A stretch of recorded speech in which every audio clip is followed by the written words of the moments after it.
ஓம் சாந்தி. எல்லாருமே சொல்லுங்க, ஓம் சாந்தி. நம் அனைவருக்கும் இந்த ஒரு நினைவு எப்பொழுதும் இருக்கின்றது. எப்பொழுதும் யாரெல்லாம் பாபாவுடைய குழந்தைகளாக இருக்கோமோ, 6 மாத குழந்தையாக இருந்தாலும் சரி, பழையவர்களாக இருந்தாலும் சரி, யாரு தன்னை பாபாவுடைய குழந்தை அப்படின்னு நம்புறாங்களோ, அந்த நிச்சய புத்தி இருக்கோ, யாருடைய நிச்சயம் திடமாக உள்ளதோ, பகவான் வந்து மீண்டும் சத்தியுக உலகத்தை படைக்கின்றார் என்ற நிச்சயம் உள்ளதோ, இந்த சத்தியுக படைப்பினுடைய காரியம், புது உலகத்தினுடைய காரியம் நமக்கும் அதுல வந்து நடிப்பு இருக்கு. இது நம்முடைய நிச்சயமாக உள்ளது. இந்த நம்பிக்கையை எப்பொழுதும் ஒரே ஒரு லட்சியம்தான், அதை அடைவதற்கு ஒரே ஒரு பாதை தான். லட்சியங்கள் மாறிக்கொண்டு இருக்கக்கூடாது. உறுதியான மனப்பான்மை இல்லை என்றால் வெற்றி கிடைக்காது. பகவான் வந்து சத்தியுகத்தை படைத்துக் கொண்டிருக்கிறார். பாபா இந்த சிருஷ்டிக்கு வரும் பொழுது அவருடன் நாமும் நம்முடைய பார்ட்டை செய்கின்றோம். இப்பொழுது என்ன செய்ய வேண்டும்?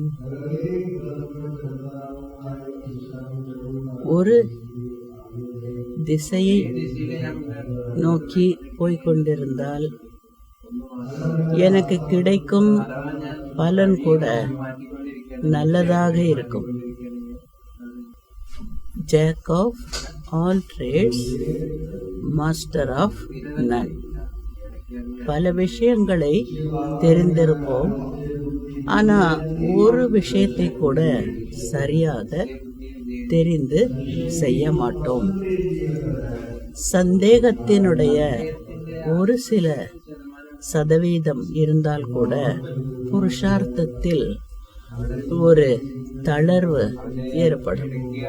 சில சமயத்தில் முரளியில் ஆர்வம், சில சமயத்தில் அன்னத்தை சுத்தமாக எடுத்துக்கொள்வோம், சில சமயத்தில் இல்லை, சில சமயம் மனம் ஒரு மாதிரி இருக்கிறது, சில சமயம் ஒரு நிலையில் இல்லை, நம்பிக்கை குறைந்து போகிறது. உங்களுடைய நம்பிக்கையினுடைய முறையை, பிலீஃப் சிஸ்டத்தை பரிசோதனை செய்து பாருங்கள். எதை நீங்கள் நம்புகிறீர்கள்? எந்த நம்பிக்கையின் ஆதாரத்தில் போய்கொண்டிருக்கிறீர்கள்? லௌகிகத்தில் இருந்தாலும் சரி, அலௌகிகத்தில் இருந்தாலும் சரி, லௌகிகத்தில் உள்ளவர்களுக்கும் குமாரர்களுக்கும் பலவிதமான பொறுப்புகள் இருக்கின்றன. பல பொறுப்புகளை வகிக்கிறார்கள். அந்த மாதிரி சூழ்நிலை இருக்கிறது. லௌகிக வீட்டிற்கும் நேரம் ஒதுக்கத்தான் வேண்டும். அவர்களும் பாபாவின் குழந்தைகள் தான். ஞானத்தில் இருக்கிறார்களோ, ஞானத்தை கடைபிடிப்பதில்லையோ, எப்படியானாலும் அவர்களையும் கூட கவனிக்க வேண்டும். லௌகிகத்தில் அவர்களுடைய எதிர்பார்ப்பை பூர்த்தி செய்ய வேண்டும். அவர்கள் எதிர்பார்க்கிறார்கள், என்னுடைய உதவி அங்கு தேவைப்படுவதில்லை, அவர்களுக்கு போதுமான அளவு வருமானம் இருக்கிறது, அப்பொழுது நாம் அதை அதிகமாக பொருட்படுத்த வேண்டாம். ஒரு பாசத்தினுடைய அடிப்படையில் நாம் உதவி செய்வோம் என்றால் அது எந்த கணக்கில் போகும்? அவர்கள் மீது வைத்திருக்கின்ற பாசத்தின் காரணமாக செய்கிறோம் என்றால் அது ஒரு விகாரமாக மாறிவிடும். அது சுக்கர்மம் என்று ஆகாது. நல்ல புத்திசாலி குழந்தைகள் ஆக வேண்டும். லௌகிகத்தில் ஷரீர சம்பந்தங்கள் நிறைய பேர் இருக்கிறார்கள், ஆனால் பாடியில் இருக்க வேண்டாம். அதை விட்டு விலகி இருங்கள். இந்த உலகத்திலிருந்து விடுபட வேண்டும் என்றால் தேக தாரிகளிலிருந்தும் நாம் விடுபட வேண்டும். தேகத்திலிருந்தும் தேக சம்பந்தங்களிலிருந்தும் நாம் விடுபட்டிருக்க வேண்டும். பாபாவின் முரளியை கேட்போம், அர்த்தத்தை கூட எடுத்து சொல்லுவோம், நல்ல பாலனா செய்வோம். அவங்க அட்டாச்மெண்ட்ல இருப்பாங்க, அது என்ன விஷயம்? அவங்க புத்தியினுடைய அடிப்படையில் இன்டலெக்சுவல் லெவலில் அவர்கள் சேவை செய்வார்கள். பக்தி மார்க்கத்தில் விஷய விகாரங்களை அழித்து விடுங்கள் பிரபு என்று பாட்டு பாடிக்கொண்டு ஒரு புறத்தில் விஷய விகாரங்களில் விழுந்து விடுவார்கள். புத்திசாலிகளாக இருந்து புரிந்து கொள்வார்கள், ஆனால் அதை வாழ்க்கையில் கொண்டு வருகின்ற சக்தி அவர்களிடம் இல்லாமல் இருக்கும். ஞானத்தினுடைய ஆதாரத்தில் அவர்கள் பிறருக்கு சேவை செய்வார்கள், நல்ல நல்ல பாயிண்ட்ஸை எடுத்து சொல்வார்கள், அவர்களை சரியாக்குவதற்காக முயற்சி பண்ணுவாங்க. ஆனா தான் அப்செட் ஆயிருப்பாங்க.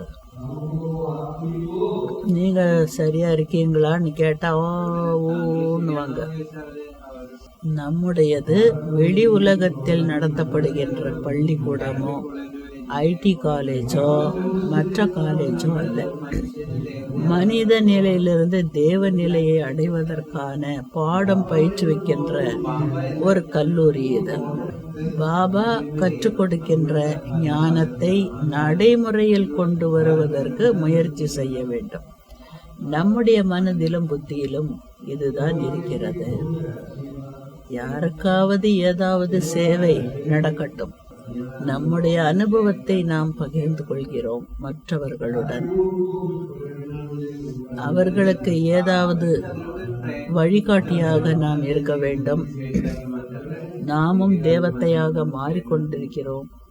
லௌகிக்கத்தில் இருந்தாலும் சரி, அலௌகிகமாக இருந்தாலும் சரி, பேலன்ஸ் வைத்து நடக்க வேண்டும். நம்முடைய மனமும் புத்தியும் எதிலும் மாட்டிக்கொள்ளக்கூடாது. பாபாவை நினைவு செய்ய வேண்டும். பாபாவை நினைவு செய்து பழைய உலகத்திலிருந்து விடுபட்டு இருக்க வேண்டும். தேகதாரிகளின் மீது பற்றுதல் இருந்தால் அது பாசம் என்று சொல்லுகிறோம். இந்த டாபிக்க ரொம்ப நல்லா ஒவ்வொருத்தரும் புரிஞ்சுக்கணும். லௌகிக அலௌகிக ரெண்டையும் பேலன்ஸ் செய்வது. சிலர் லௌகிகத்தை விட்டுடுறாங்க, தேகதாரிகளிடம் இருந்து விடுபடுறாங்க. சத்தியுகம் வரப்போகுது, அதனால தேகதாரிகளிலிருந்து விடுபடுகிறார்கள். அலௌகிகத்தில் தெய்வீக குடும்பங்களில் உள்ளவர்களின் மீது பற்றுதல் ஏற்படுகிறது. அது ஒரு விதமான அட்டாச்மெண்ட். அது தங்கத்தினுடைய பந்தனமானாலும் சரி, இரும்பு சங்கிலியினால் கட்டப்பட்டாலும் சரி, மனசும் புத்தியும் எங்கு ஈடுபட்டிருந்தாலும் சரி, என்னுடைய மனம் புத்தியில் தேகதாரிகளின் மீதுதான் இருக்கிறது. நான் இப்பொழுது வீட்டிற்கு திரும்ப வேண்டும். திரும்பி செல்வதற்கான முயற்சி செய்து கொண்டிருக்கிறோம். 63 ஜன்மமாக தேகதாரிகளுடன் இருந்தோம். நம்முடைய சம்பந்தங்கள் சுத்தமான சம்பந்தங்கள் என்று சொன்னாலும் அது இருந்தது தேகதாரிகளுடன் தான். சத்தியுகத்திலிருந்து நாம் தேக உணர்வுதான் இருந்தோம்.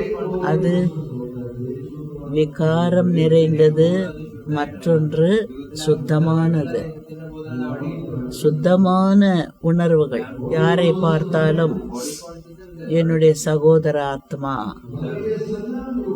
இது சங்கம யுகம், ஒரே ஒரு சங்கம யுகம். சங்கம யுகம் மட்டும்தான். இதில் நாம் திரும்ப வீட்டிற்கு போக வேண்டும். தேகத்தை இங்கேயே விட்டு விட வேண்டும். இது இங்கு இருந்து கொண்டு யார் எவ்வளவு தன்னுடைய மனநிலையை உயர்ந்தார்களோ அதற்கு தகுந்த மாதிரி அவர்களுக்கு வருமானம் கிடைத்து கொண்டு இருக்கும். சங்கம யுகத்தினுடைய வருமானம் என்ன? முக்கியமான விஷயம் என்ன? ஆத்மாவை சுத்தமாக்கும் வேலை எவ்வளவு செய்தோம், ஆத்மாவை எவ்வளவு சுத்தப்படுத்தினோம். அழுக்கு என்று எதை சொல்கிறோம்? இம்பியூரிட்டி என்று எதை சொல்லுகிறோம்? தேகதாரிகளை பற்றி மனதிற்குள் எண்ண அலைகள் ஓடினால் அது இம்பியூரிட்டி. நான் ஆத்மா, இவரும் ஆத்மா, சகோதர ஆத்மா. அவரவருடைய கணக்கு தனித்தனியானது. அவங்க கணக்குல நான் ஏன் குறுக்கிடணும்? அவர்கள் ஏதாவது ஆலோசனை கேட்டால் நல்ல ஆலோசனை சொல்லிவிடுங்கள். பாபாவினுடைய ஸ்ரீமத்தை சொல்லிவிடுங்கள், போதும். அதிகமாக சொல்ல போக வேண்டாம்.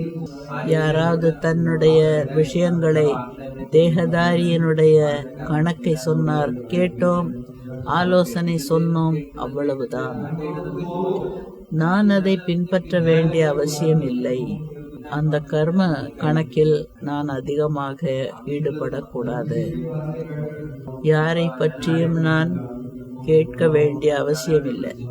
உங்க கர்ம கணக்கு நீங்க சொல்லணும்னு இல்லை. எவ்வளவு குழந்தைங்க உங்களுக்கு, உங்க அம்மா அப்பா என்ன செய்யறாங்க, இந்த சமாச்சாரம் எதுக்கு வேணும்?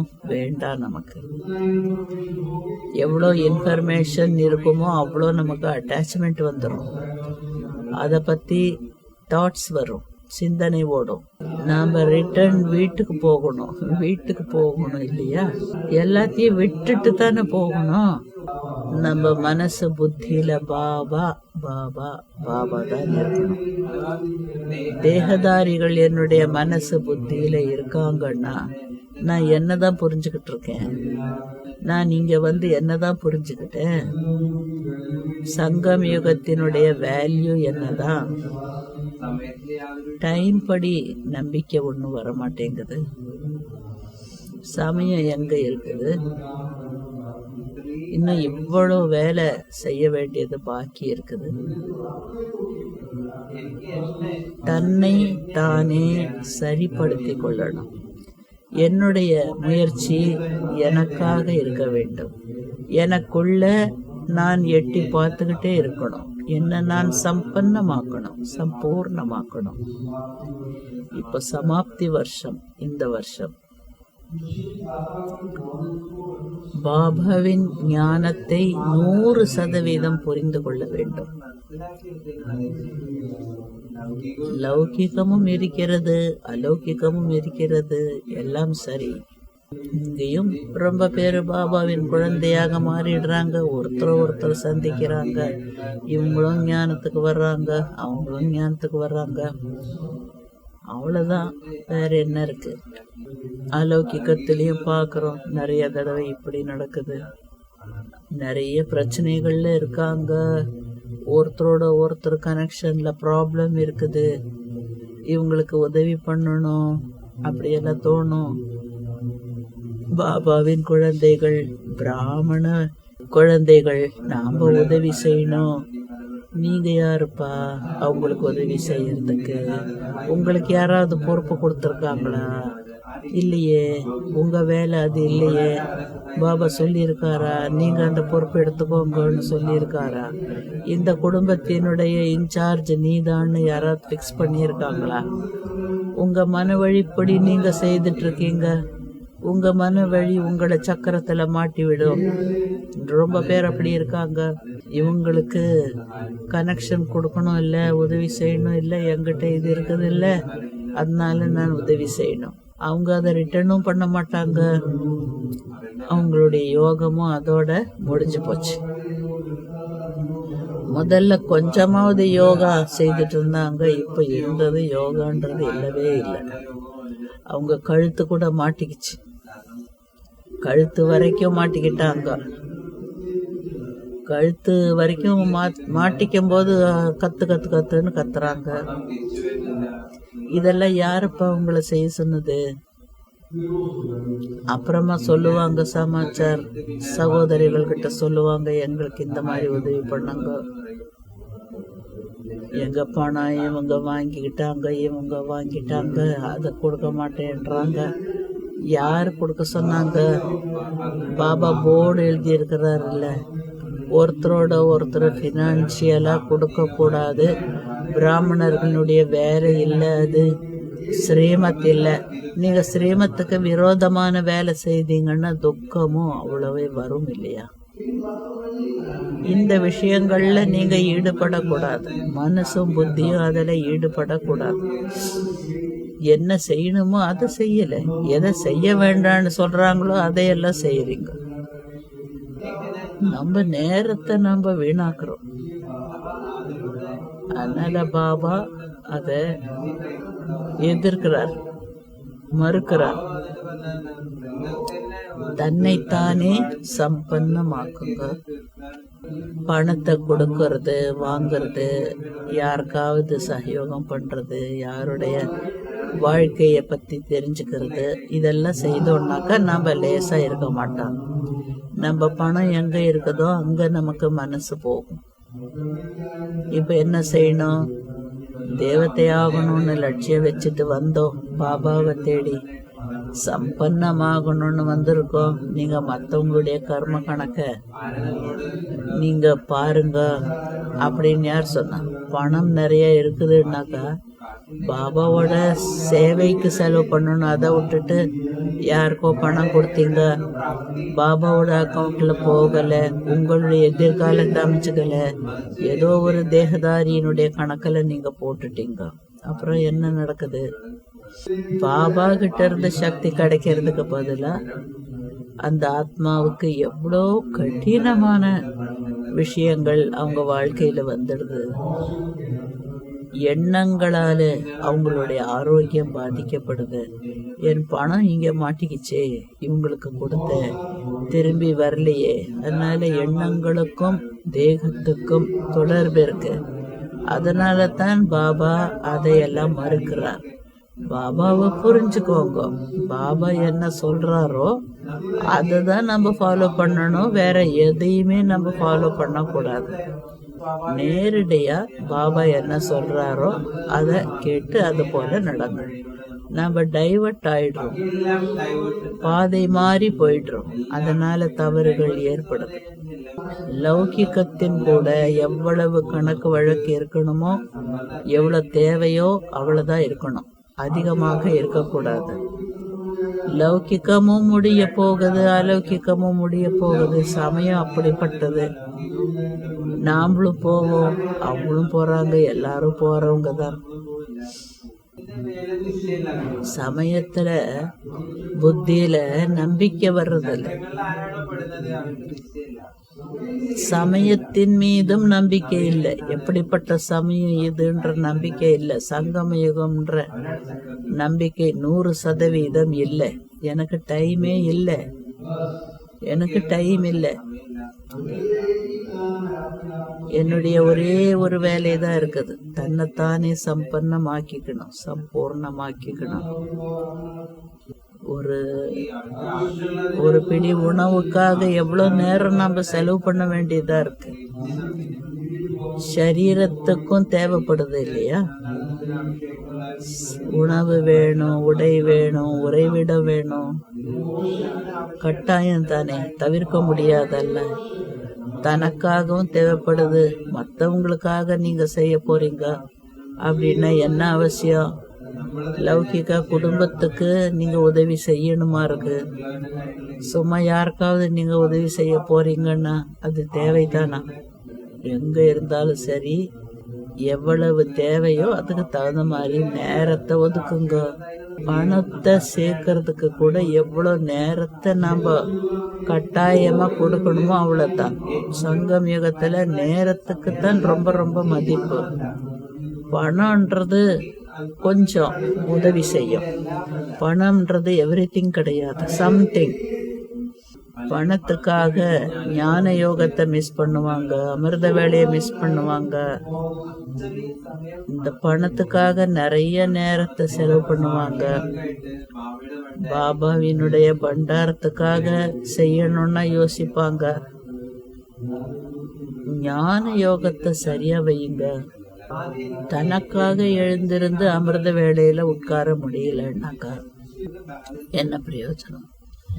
அதனால பேலன்ஸ் வைங்க. என்னுடைய டிசிப்ளின் சிஸ்டம் அமிர்த வேளையில ஆரம்பிக்கிறது. முரளி கிளாஸ் ரொம்ப முக்கியம். சேவைக்காக எங்கேயும் நேரத்தை கொடுக்க வேண்டியதா இருக்குது. இந்த விஷயங்களை நல்லா புரிஞ்சுக்கிட்டு செயல்ல கொண்டு வாங்க. பணம் சரி, பண்டாரத்துக்கு பணம் தேவைப்படுது, நல்லதுதான். ஃபர்ஸ்ட் ப்ரையாரிட்டி அமிர்த வேளை, ரெண்டாவது முரளி. அதற்கு போதுமான அளவு நேரத்தை கொடுக்க முடியலன்னா வேற எதுக்கு நான் நேரத்தை கொடுக்கணும்? எவ்வளவு முடியுமோ அவ்வளோ பணத்தை பாபாவினுடைய சேவைக்காக கொடுக்கலாம். சம்பந்தம் இல்லாம யாருக்கும் உதவி செய்யறதுக்கு ஏன் நம்ம போகணும்? பெரியவங்களை கேட்டோமா, சப்போர்ட் பண்ணணும்னாக்கா இது செய்யலாமா அப்படின்னு யாரையாவது கேட்டீங்களா? கன்சல்ட் பண்ணீங்களா? புதிய கர்ம கணக்க ஆரம்பிக்காதீங்க. வீட்டுக்கு திரும்பி போகணும். போதும், பழைய கணக்கை செட்டில் பண்ணாலே போதும். உள்ள சூக்ஷ்மமான சம்ஸ்காரம் இருக்குது, நிறைய இருக்குது. தன்னைத்தானே பரிசோதனை செய்யுங்க, ரியலைஸ் பண்ணுங்க, செக் பண்ணுங்க. முதல் படி கர்மேந்திரியங்களை ஜெயிக்கணும். கர்மேந்திரியங்களை ஜெயிக்கிறது தான் ஃபர்ஸ்ட் ஸ்டேஜ். 1 மணி நேரத்துல ஒரு தடவை பாட்டு ஒலிக்குது. சாந்தியினுடைய சக்தியின் மூலமாக சாந்திய உலகத்துக்கு கொண்டு வரணும். அப்புறம் என்ன வரி? மனம் அமைதியாக இருக்க வேண்டும், உடலும் குளிர்ச்சியாக இருக்க வேண்டும். சத்யுகத்தில் என்ன நடக்கிறது? மனம் சாந்தமா இருக்கணும், சரீரம் குளிர்ச்சியா இருக்கணும், கர்மேந்திரியங்கள் கட்டுப்பாட்டுல இருக்கணும். இது என்னுடைய உடல், இந்த கர்மேந்திரியங்கள் என்னுடைய கட்டுப்பாட்டில் இருக்கின்றன. இது உங்களுடைய உடல். என்னுடைய உடலில் உள்ள கர்மேந்திரியங்கள், என்னுடைய காது, என்னுடைய கர்மேந்திரியங்கள், என்னுடைய வாய், நீங்கள் தான் அதற்கு தலைவன். அதெல்லாம் உங்களுக்கு கீழே இருக்கு. நீங்க சொல்ற மாதிரி கேட்குது, அது உங்களை டிஸ்டர்ப் பண்றது இல்ல. அப்படி இருந்தாக்கதான் கர்மேந்திரிய ஜீத்து. கர்மேந்திரியங்களை ஜெயிச்சா அப்புறம் மாயா ஜீத். 5 விகாரங்கள் அப்பொழுதுதான் உங்களை ஒன்றும் செய்யாது. மாயா ஜீத், காம, குரோதம், மோகம், அகங்காரம், பொறாமை, வெறுப்பு, இது எதுவும் இருக்கக்கூடாது. மாயை என்னை எதிர்ப்பதில்லை. யாருக்கும் தெரியாது, ஆனா எனக்கு தெரியும் இல்லையா? என்னுடைய தாட் சிஸ்டம் எப்படி இருக்குது, என்னுடைய எண்ண அலைகள் எப்படி ஓடுது, நான் தெரிஞ்சிருக்கிறேன் இல்லையா? என்னுடைய மனசுல எப்படிப்பட்ட எண்ணங்கள் ஓடிக்கொண்டிருக்கு, அது சரிப்படுத்தணும் இல்லையா?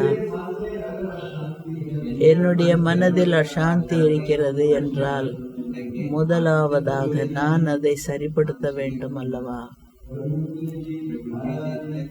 கர்மேந்திரியங்களை ஜெயிப்பது, மாயையை ஜெயிப்பது, இயற்கையை ஜெயிப்பது, இந்த சரீரம் பஞ்ச தத்துவங்களால செய்யப்பட்டிருக்கு இல்லையா?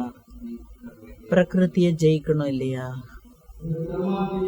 கர்மாதீதன் என்று அடைய வேண்டும். கடைசி ஸ்டேஜ் கர்மாதீத ஸ்டேஜ்.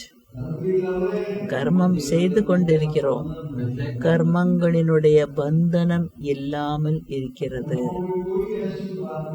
கர்மங்கள் செய்யும் போது விகர்மாதீதாகலாம், மற்றவர்களுக்கு பணத்தை கொடுத்து நான் உதவி செய்துக்கிட்டு இருக்கிறேன்னாக்கா நான் எப்படி கர்மாத்தீத்தாக முடியும்? என்னுடைய மனசும் புத்தியும் எங்கேயோ மாட்டிக்கிட்டு இருக்கு. யாருக்கு நான் சப்போர்ட் பண்ணியிருக்கேனோ அங்க மனசும் புத்தியும் ஈடுபட்டுருச்சு. நான் என்ன கொடுத்தேனோ அதை ரிட்டர்ன் பண்ணட்டும், பண்ணாம போகட்டும். அதுக்குன்னு கோர்ட்டுக்கு போக முடியுமா இப்போ? ஏன் அந்த மாதிரி செய்யணும்? ஏன் அந்த மாதிரி செய்யணும்? எதுக்கு புது கணக்கு ஓபன் பண்றீங்க? ஏன் ஆல்ரெடி 63 ஜென்ம கர்ம கணக்கு இருக்கு இல்லையா? ஏற்கனவே செய்த கர்மத்தினுடைய கணக்கை செட்டில் பண்றதுக்கு தான் இந்த சமயமே இருக்கு. ஞானத்தை சரியா புரிஞ்சுக்கலன்னு அர்த்தம்.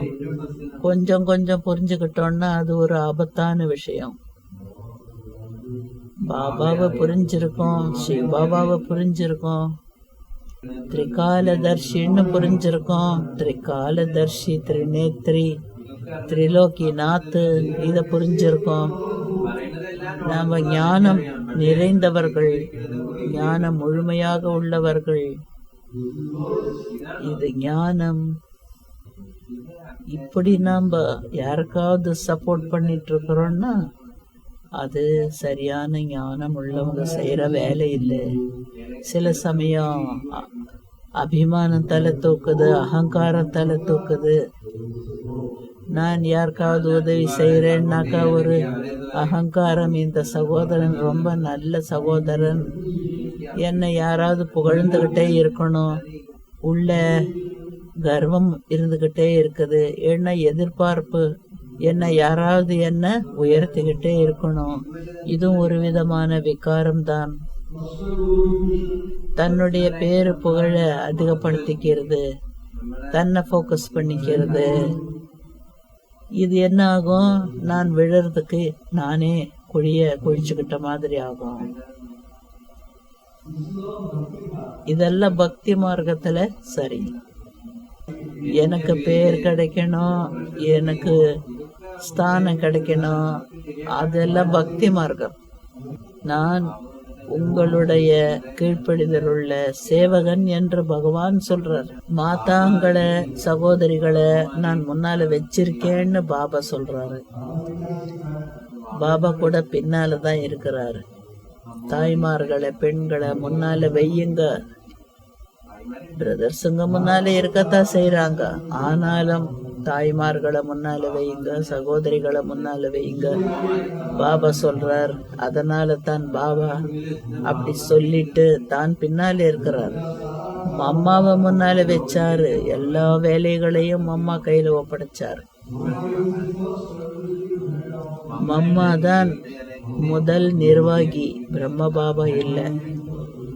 அம்மா தான் அட்மினிஸ்ட்ரேட்டிவ் ஹெட். தாய்மார்களை, குமாரிகளை கவனிக்கிறதுக்கு தாய்மார்கள் தான் தேவைப்படுறாங்க. பிரம்ம பாபா அதை செய்யல. நீங்களும் அதே போல மதிப்பு கொடுங்க, மரியாதை கொடுங்க. நீங்க முன்னாலதான் இருக்கிறீங்க.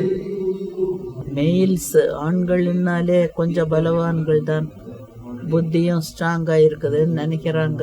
இங்க சென்டர்களுக்கு தாய்மார்கள் வர்றாங்க, குமாரிகள் வர்றாங்க, சகோதரிகள் சென்டர்ல இருந்தாதான் நல்லா இருக்குன்னு பாபா கூட சொல்றாரு. சகோதரர்கள் உதவி செய்யட்டும், ஆனா தாய்மார்கள் தான் முன்னாலே இருக்கணும், பெண்கள் தான் முன்னாலே இருக்கணும். அவங்களும் கூட கம்ஃபர்டபுளா ஃபீல் பண்ணணும்.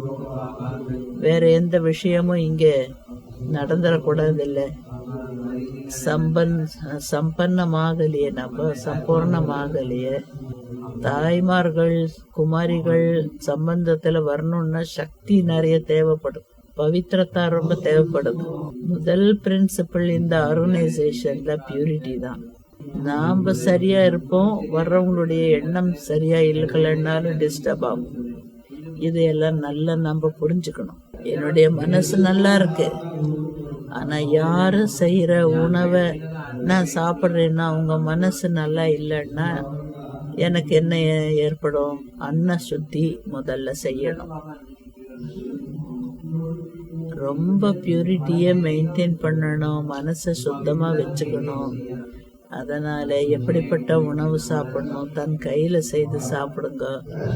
குமார்ஸா இருந்தா தன் கையில தானே உணவு தயார் செய்து சாப்பிடுங்க. யார் கையிலயும் செய்து நீங்க சாப்பிடாதீங்க. பஞ்சாப்ல சந்திரமணி தாதியும் அச்சல் பெஹன் இருந்தாங்க. சிஸ்டம் பாருங்க, அன்னில இருந்து இன்னைக்கு வரைக்கும் அதே போலதான் இருக்குது. சரண்டர் பிரதர்ஸ், எந்த சரண்டருங்களும் குடும்பத்துல இருந்து செய்யற உணவை சாப்பிட மாட்டாங்க. பிகேஸோட ஃபேமிலியில கூட சாப்பிட மாட்டாங்க. அந்த மாத்த சென்டர்ல உணவு தயார் செய்தா அதை சாப்பிடுவாங்க. ஆனா அவங்க வீட்டுல போய் அவங்க செய்த உணவு சாப்பிட மாட்டாங்க. ஃபேமிலி சூழ்நிலையில இருந்து தயார் செய்த உணவை கொண்டு வர்றாங்கன்னா நாம அதை சாப்பிடக்கூடாது. 60 வருஷமா அவர் ஞான மார்க்கத்துல இருக்கிறார். ஒரு தடவை கூட பிகே ஃபேமிலி வீட்டுல நான் சாப்பிடவே இல்லை. அவங்க வீட்டுல போய் சாப்பாடு சாப்பிடுறேன் இல்லவே இல்லை. 60 வருஷமா ஒரு தடவை கூட இல்லை. ஏதோ ஃப்ரூட் எடுத்து சாப்பிட்டுக்குவாங்க. யார் வீட்டுக்காவது ப்ரோக்ராமுக்கு போறாங்கன்னாலும் கூட பழம் மட்டும்தான் சாப்பிடுவார். அவங்க செய்த குக்டு ஃபுட் சாப்பிட மாட்டாங்க. வேக வச்ச உணவெல்லாம் சென்டர்ல மட்டும் இல்ல தன் கையில செய்து சாப்பிடுறது, இல்ல பாபாவோட வீட்டுல சாப்பிடுறது, அவ்வளவுதான். அப்பவித்திரமா இருக்காங்க மாத்தாங்க, அப்பவித்திரமான குடும்பத்துல இருக்காங்க. குமாரி கையில செய்யறது சாப்பிடுறோம். குமாரியோட மனசு எப்படி இருக்குது தெரியுமா உங்களுக்கு? அது கூட பாதிக்கும். மனசு பாதிக்கப்படும், ஒன்றோட ஒன்று பாதிப்பு ஏற்படும். அப்ப யோகா செய்ய முடியல, எண்ணங்கள்ல டிஸ்டர்ப் ஆகுது, பவித்திரத்தாவில எங்களுக்கு கஷ்டம் இருக்குதுன்னு சொல்லுவாங்க. நம்மளுடைய சங்கம் சரியா இல்ல. இந்த விஷயத்த நல்லா புரிஞ்சுக்கோங்க. இது இந்த மாதிரி கஷ்டங்களை உருவாக்கிடும். ஒரு சகோதரன் சண்டிகர்ல இருந்து ஆஸ்திரேலியாவுக்கு போனார். அங்க தானே சமைச்சு தானே சாப்பிடணும். ஒரு பிராமணன் இன்னொருத்தருக்கு செய்தும் கொடுக்க மாட்டாங்க. சென்ட்ரல்லையும் உணவு போட மாட்டாங்க. அப்ப செய்யறது வர்றதில்ல, உணவு தயார் செய்ய வர்றதில்ல. இப்போ அங்க என்ன பட்னி இருப்பாங்களா? எத்தனை நாள் பழத்தை சாப்பிட்டுக்கிட்டு இருப்பாங்க? ஒரு பிரதர் சொல்லி கொடுத்தாரு. நீங்க சமைக்கிறதே இல்லையேன்னு கேட்டாங்க. எனக்கு வர்றதே இல்லைன்னு சொன்னாரு. நான் உனக்கு சொல்லி கொடுக்கறேன் வா, நீ பாபாவுக்காக உணவு தயார் செய், பாபாவுக்காக நீ சமையல் செய். அங்க இருந்து சமைக்கிறத கத்துக்கிட்டாங்க. கொஞ்ச நாளைக்கு அப்புறம் நல்ல விதமாக உணவு தயார் செய்யறது கத்துக்கிட்டாரு. பிரம்ம போஜன் செய்யற அளவுக்கு படிச்சுட்டாரு. அவர் தான் இப்ப சமையல் கட்டுல தலைவர்.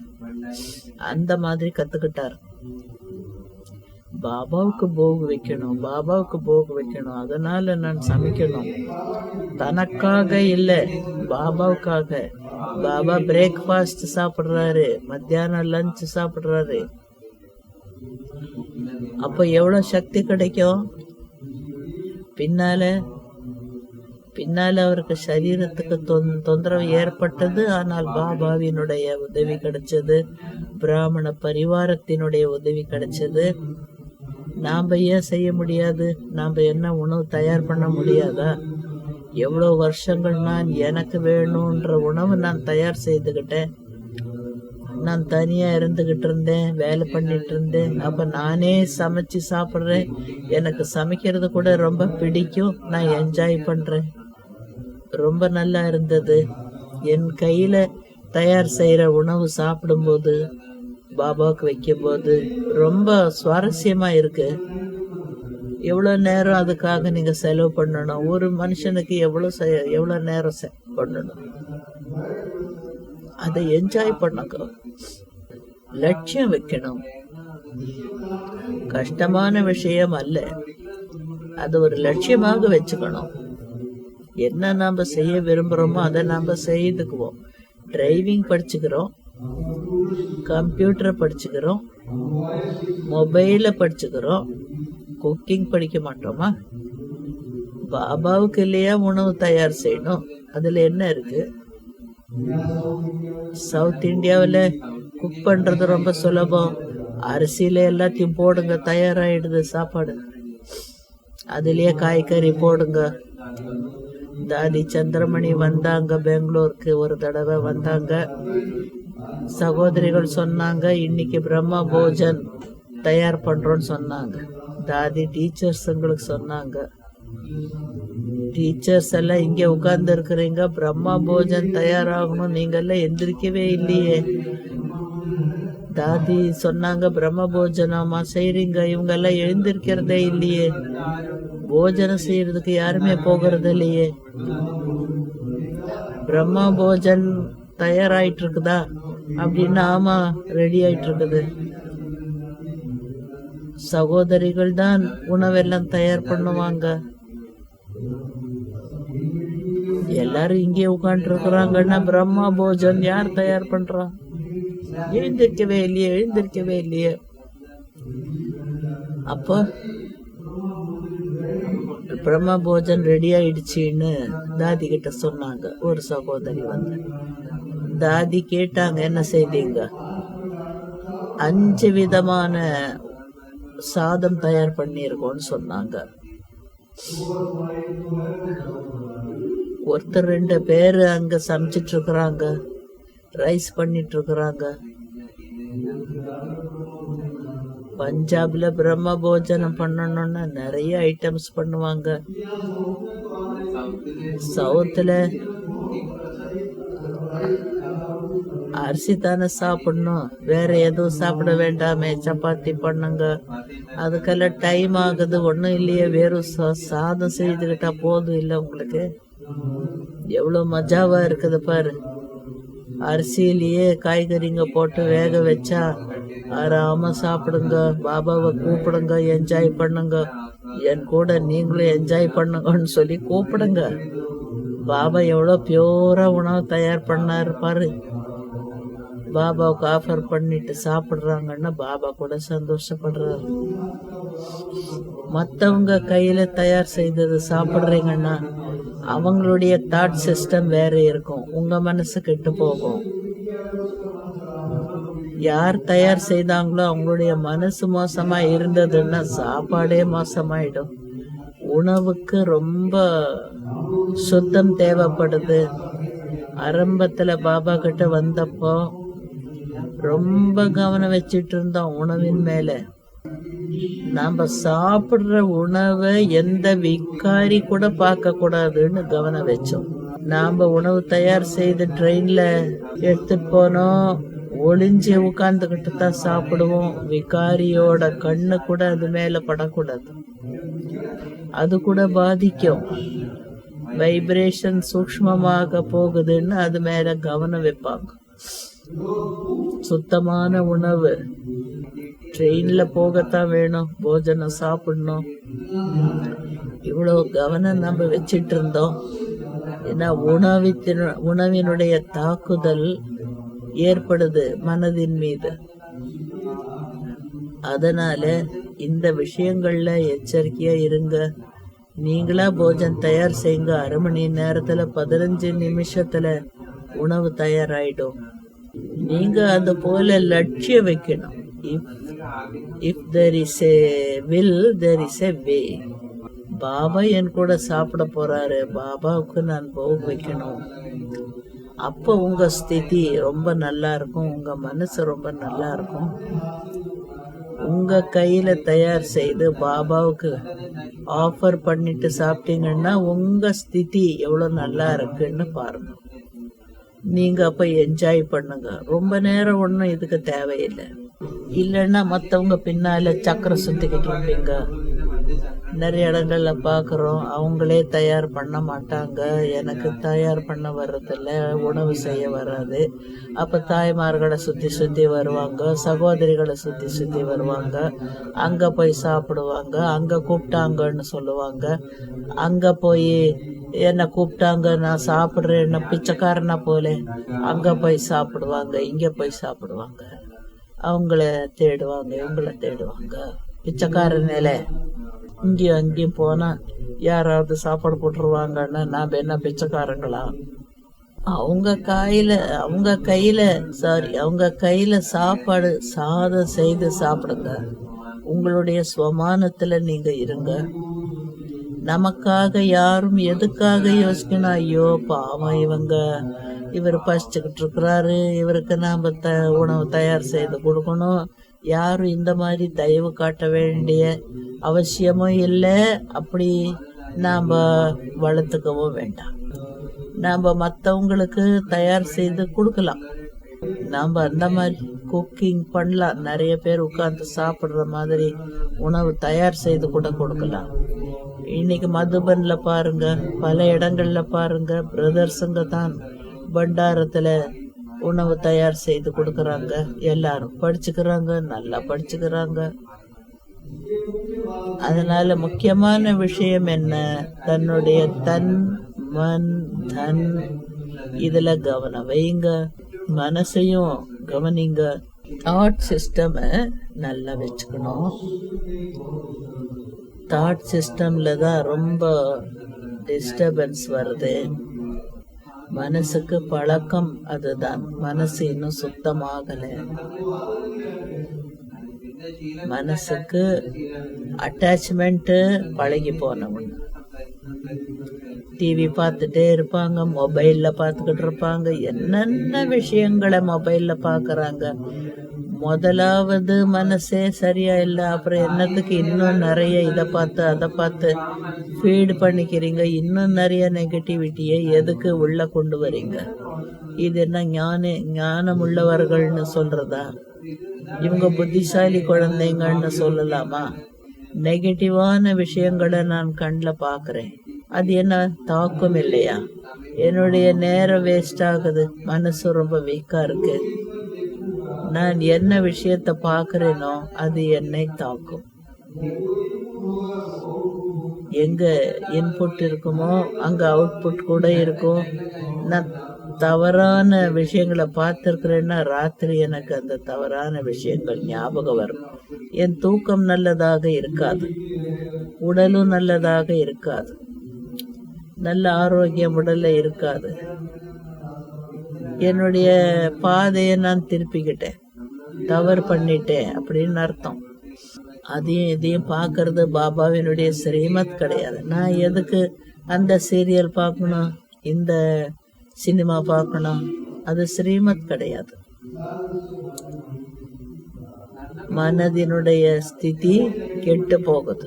ஏற்கனவே நெகட்டிவிட்டி இருக்கு, அது இன்னும் கெட்டு போகுது. நான் தேவதை ஆகணும், சுத்தமாகணும், பவித்திரமாகணும். எப்படி பார்க்கிறேனோ அது என்ன தாக்கும், என்னை தாக்கிடும். அதனால சுத்திகரணத்தினுடைய சமயம் இது. சமயம் மாறப்போகுது. டிரான்ஸ்ஃபர்மேஷன் டைம் இது. எல்லாம் மாறிக்கொண்டிருக்கு. இதுவரைக்கும் என்ன செய்தோமோ அது சரி. இப்ப என்ன செய்யறோம்? எல்லாத்தையும் மறந்துடுங்க, எல்லாத்தையும் மறந்து போங்க, பழையதெல்லாம். இன்னும் புதுசா அந்த மாதிரி எதுவுமே செய்யக்கூடாது. சமயம் ரொம்ப முக்கியமானது. சங்கம் யுகத்தினுடைய ஒரு செகண்ட் கூட வீணாக கூடாது. ஞான யோகம் நிறைஞ்ச புஸ்தகங்களை படிங்க, முரளி படிங்க, நல்ல நல்ல பாயிண்ட்ஸ சேர்த்து வைங்க, பயன்படுத்துங்க, நல்ல விஷயங்களை படிங்க. நல்லதும் சாப்பிடுறீங்க, தவறான உணவையும் சாப்பிடுறீங்க. அப்புறம் எந்த லிஸ்ட்ல இருப்போம் நம்ம? நல்லதும் பாக்குறோம், படிக்கிறோம், பாபா பாபான்னு சொல்லிக்கிறோம், யோகமும் செய்யறோம். ஒரு பக்கம் நெகட்டிவும் பார்த்துக்கிட்டு இருக்கோம். என்ன செய்யறோம்? இது சரியான வழி இல்லையே, நான் பிராமணன், அதெல்லாம் முடிஞ்சது. அந்த பார்ட்டு கடந்த காலம் கடந்து விட்டது. நான் பிராமணன் ஆச்சே. நான் என்னுடைய ஸ்வமானத்துல இருக்கணும்.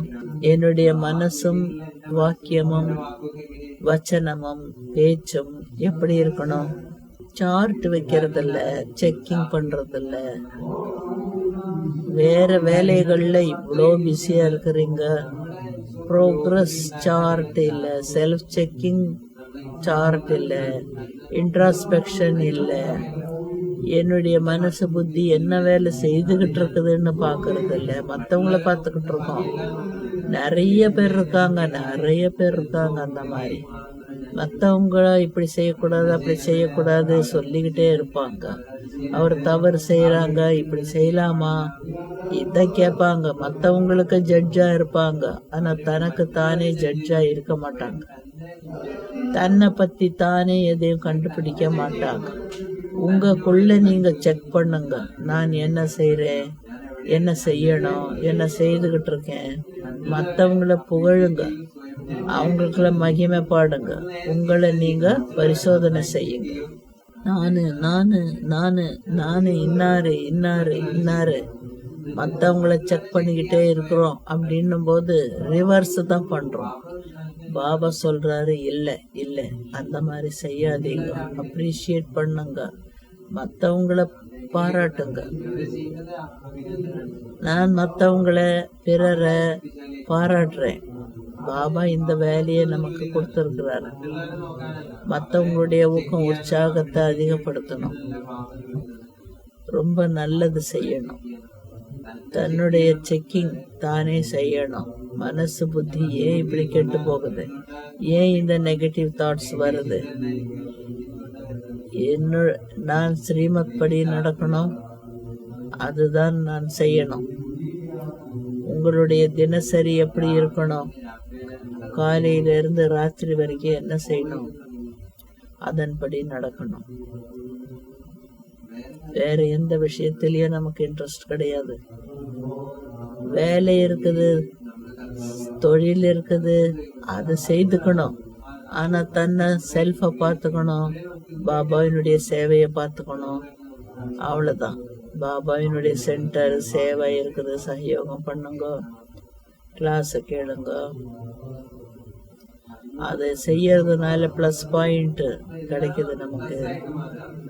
மைனஸ் எங்க ஏற்படும்னு இருக்கோ அதை நம்ம செய்ய வேண்டாம்.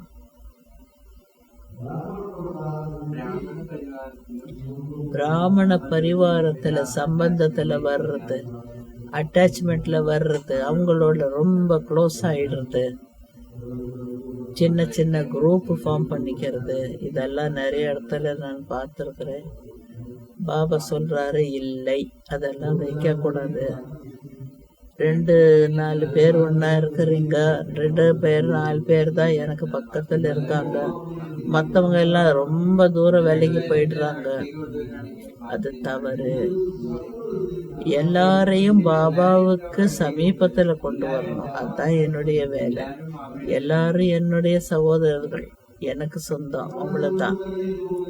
இந்த 2 பேர் தான் எனக்கு க்ளோஸா இருக்கிறாங்கன்னு நான் எடுத்துக்கிட்டேன். நான் பாக்கி எல்லாம் தூரத்துல இருக்காங்கன்னு தான் அர்த்தம். அப்ப அது தவறு.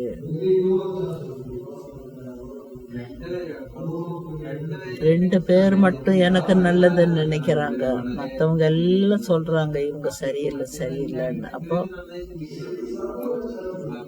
எல்லாரும் நல்லதுன்னு நினைக்கட்டுமே. எல்லாருடைய ஆலோசனை எனக்கு வேணும் இல்லையா? எல்லாருடைய குட்வில் எனக்கு தேவைப்படுது இல்லையா?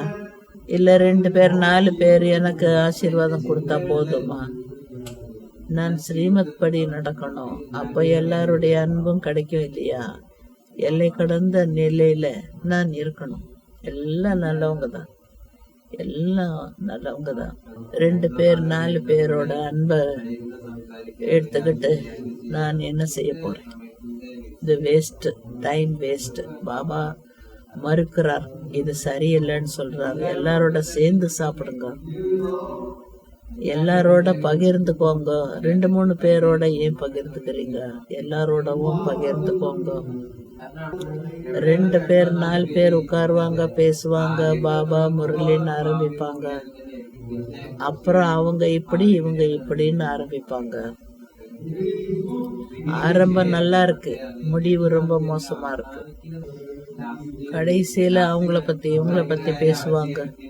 பாபா என்ன சொல்லி இருக்கிறாரு? கொஞ்ச நாளைக்கு முன்னால முரளியில சொன்னாரு பாபா, ஏ ஐசா ஹே, இவர் இப்படி இருக்கிறார், அவர் இப்படி இருக்கிறாரு, இவங்க இது செய்யறாங்க அது செய்யறாங்க, அதை பத்தி கவலைப்படாதீங்க.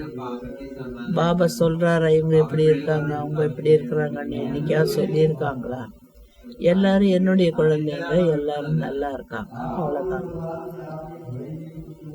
இந்த குடும்பத்துல குறைபாடு நம்ம பாக்குறோம், எல்லாரும் சொல்றாங்க, நாம என்ன சொல்லுவோம்? இல்ல, எங்க சகோதரர்கள் நல்லவங்க தான், எல்லாம் நல்லதா இருக்காங்க.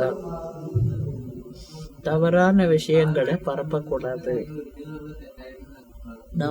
நம்முடைய குடும்பம் என்னுடைய குடும்பம்னு நினைக்கிறது இல்ல. அதனால இந்த ஏற்றத்தாழ்வுகள் வருது. எல்லார்கிட்டயும் குறைபாடுகள் இருக்கு, குறைகள் இருக்கு. பாபா சொல்லி இருக்கிறாரு, குறைகளை பார்க்காதீங்க, குவாலிட்டியை மட்டும் பாருங்க, குணங்களை பாருங்க, விசேஷங்களை பாருங்க. அப்ப நீங்க விசேஷமான ஆத்மாவா மாறிடுவீங்க.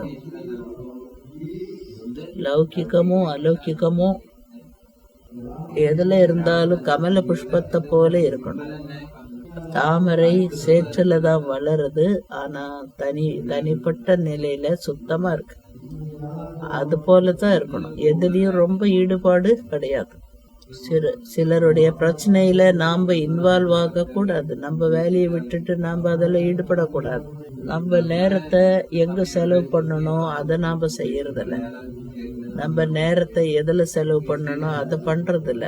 பேலன்ஸ் வைங்க. பிராமண வாழ்க்கையில பேலன்ஸ் வைங்க. முதலாவது முக்கியமான விஷயம், பாபா சொன்னதை நாம செய்யணும். என் மனசு நல்லா இருக்கட்டும், என் சரீரம் நல்லா இருக்கணும், என்னுடைய சரீரத்தை பயன்படுத்துறதும் ஸ்ரீமத் படி இருக்கணும். நேரத்துக்கும் மனசுக்கும் தொடர்பு இருக்கு, தனத்துக்கும் சம்பந்தம் இருக்கு, மனசுக்கும். அதை சரிவர பயன்படுத்தணும், ஸ்ரீமத் படி செய்யணும், பாபாவினுடைய காரியத்துல செய்யணும். பாபா கவனம் வைப்பார். தேகதாரிக்கு கொடுத்தாக்கா அவங்க என்ன நம்ம மேல கவனம் வைப்பாங்க.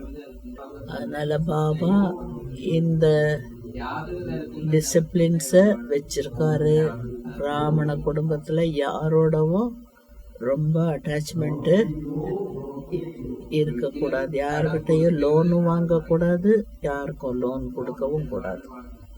எவ்வளவு பணம் இருக்கோ அவ்வளவு செலவு பண்ணுங்க. எதுக்கு கடன் வாங்குறீங்க? எதுக்கு அதை கடனை கொடுத்துக்கிட்டு கடனாளியா இருக்கணும்? வாங்கவும் வேண்டாம், கொடுக்கவும் போக வேண்டாம். எளிமையான வாழ்க்கை வாழுங்க.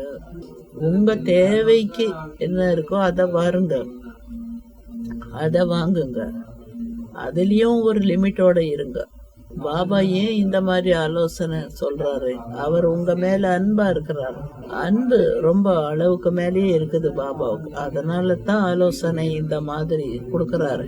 என் குழந்தைங்க சக்கரத்துல மாட்டிடக்கூடாது, அவங்க எண்ணங்கள் மாறிடக்கூடாது, ஹெல்த் நல்லா இருக்கட்டும். அதுக்காகத்தான் ஆலோசனை கொடுக்கறாரு பாபா, அன்பு காட்டுறாரு. பாபாவுக்கு தெரியும் எந்த அளவுக்கு அன்பு காட்டுறாருன்றது தெரியும். எதை செய்ய வேண்டாம் சொல்றாரு அதை செய்யாதீங்க, விட்டுடுங்க. சின்ன குழந்தைங்களுக்கு கட்டாயம் பெற்றோர்கள் சொல்லுவாங்க, இங்க போகாதீங்க, இங்க வாங்க, இங்க வாங்க. அதே போலத்தான் பாபா கூட சொல்றாரு, ஏன் இங்கேயும் அங்கேயும் போறீங்க, ஏன் உங்க நேரத்தை வீணாக்குறீங்க? பாபா அதனால கேக்குற, உள்நோக்கு சிந்தனை உள்ளவர்களா ஆகுங்க. வெளி உலக பார்வை நமக்கு வேண்டாம், மற்றவங்களை பத்தின எண்ணமே நமக்கு வேண்டாம். பாபாவை பத்தி நினைங்க, உங்களை பத்தி நினைங்க. எல்லாரும் நல்லவங்க தான். யாருடைய கர்ம கணக்குல நாம குறுக்கிடக்கூடாது. ஓம் சாந்தி, ஓம் சாந்தி, ஓம்